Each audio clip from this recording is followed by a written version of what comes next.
آج سائنس یہ کہتا ہے کہ 1 سمائنل امیشن میں 30 کروڑ سپرمز ہے. آدمی جب ایجیکولیٹ کرتا ہے عام طور پہ تقریباً 30 کروڑ سپرم ایجیکولیٹ کرتا ہے. اس میں سے صرف ایک ہی کافی ہے. اونلی 1 سپرماٹوزوا، ایک کافی ہے بیضے کو فرٹیلائز کرنے کے لیے، بوجھل کرنے کے لیے، ایک ہی کافی ہے. اس 30 کروڑ میں سے ایک کو قرآن کہتا ہے سلالہ، best part of the whole, سارے حصے کیا سب سے بہترین حصہ. اللہ تعالیٰ فرماتے سورہ انسان میں، سورہ نمبر 76 آیت نمبر 2 میں، ہم نے انسان کو تحفہ دیا ہے، صلاحیت دی ہے سننے کی اور دیکھنے کی.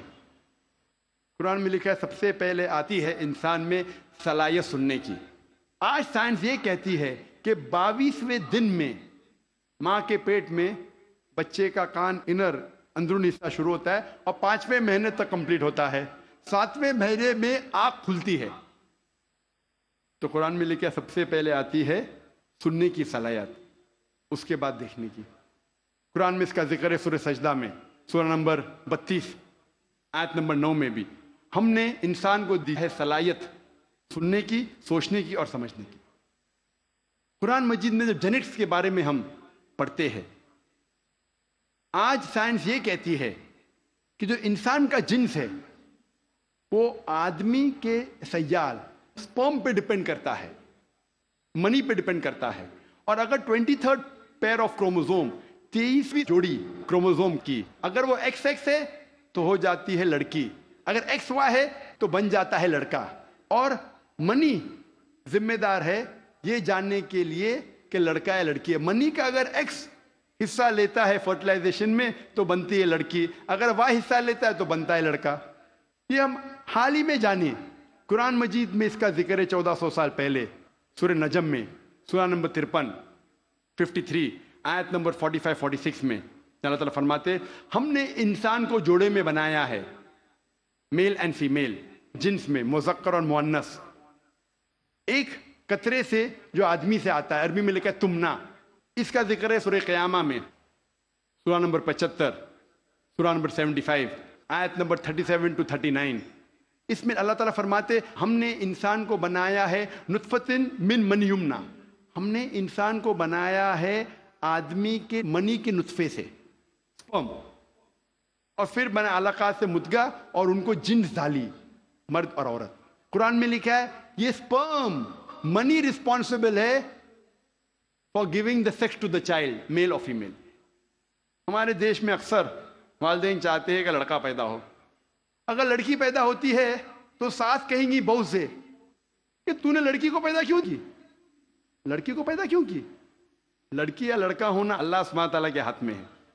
لیکن اگر کسی کو دوش دینا ہے تو سائنس اور قرآن کہتا ہے کہ لڑکی یا لڑکا ہونے کے لیے مرد کا سپرم منی از ریسپانسبل، مرد کا منی ذمہ دار ہے. تو اگر ساس کو کسی کو دوش دینا ہے تو اپنے بیٹے کو دینا چاہے، بہو کو نہیں، کیونکہ سائنس اور قرآن کہتا ہے کہ سپرم از ریسپانسبل.